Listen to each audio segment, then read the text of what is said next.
Welcome to Democracast, because sometimes you have to get a little political. Breaking news today, The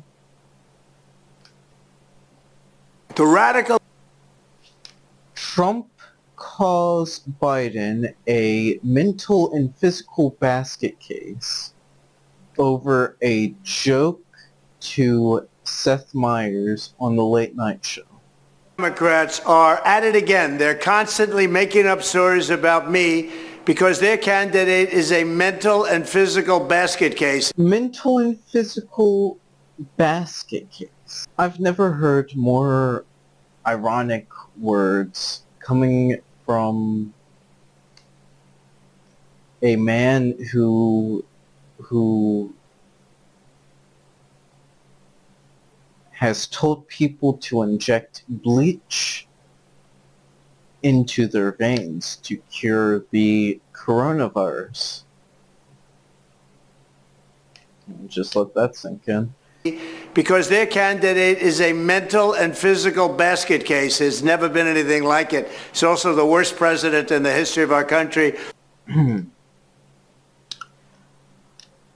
Most surveys of the early 21st century considered James Buchanan, Lincoln's predecessor, as the worst president.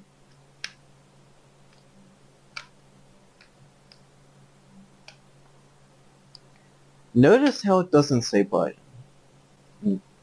Now I would argue, actually you are the worst president that has ever been elected into office, on account of your 91 criminal charges. The worst president in the history of our country. He went on a very poorly rated show last night.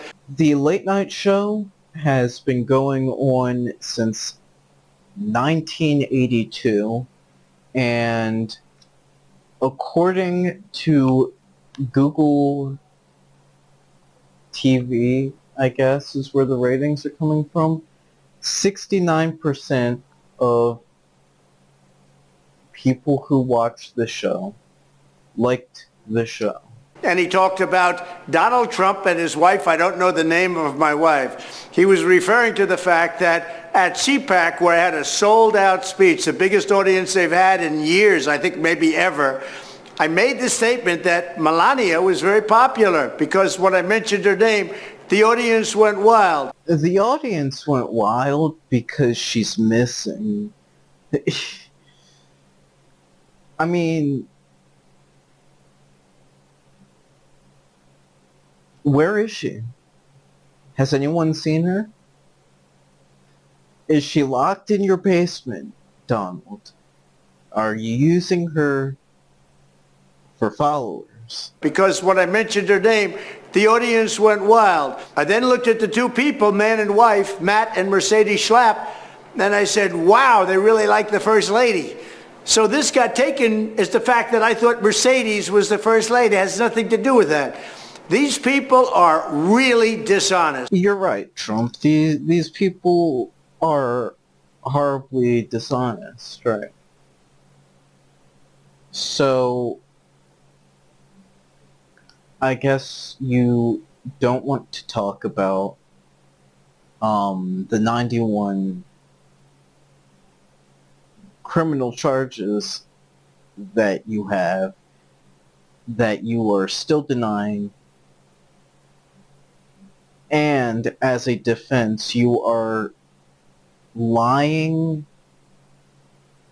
and saying that the president has immunity.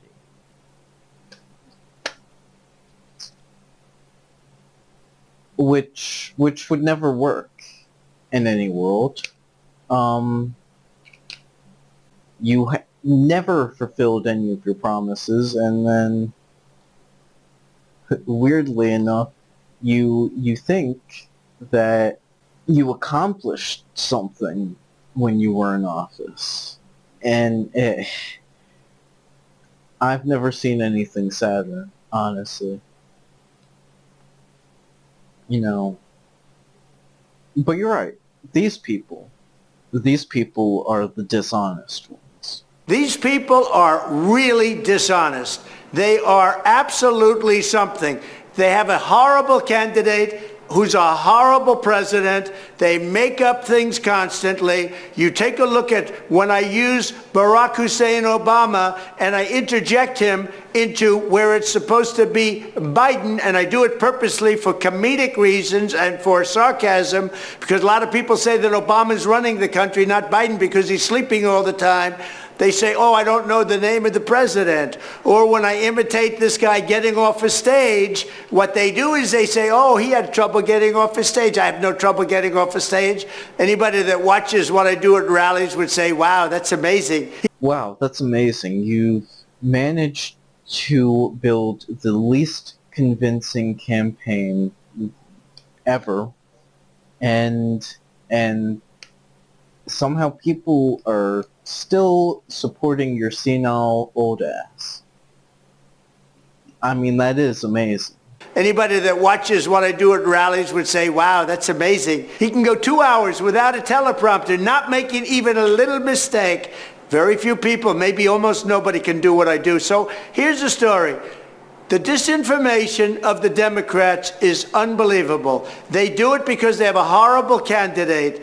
Don't associate me with the mental midget that you portray, because I want to tell you, he should not be leading this country. And hopefully on November 5th, he's not going to be. We're going to have a big election. We're going to have a big victory, and we're going to make America great again.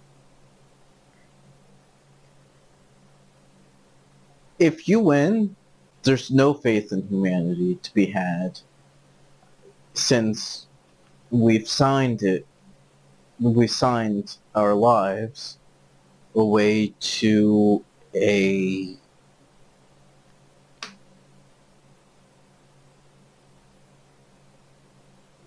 monster. I mean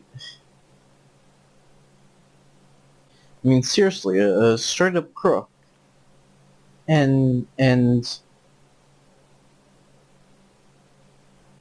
I mean, this guy joked about being a dictator. Just think about that. For a day, Donald Trump in Iowa last night offered ample opportunity by a friendly host and audience to make clear he won't lean into his authoritarian tendencies if he wins the election. An opportunity that Trump took and did this. Do you in any way have any plans whatsoever, if re-elected president, to abuse power, to break the law, to use the government to go after people? You mean like they're using right now? Also, in all of that, asked about being a dictator.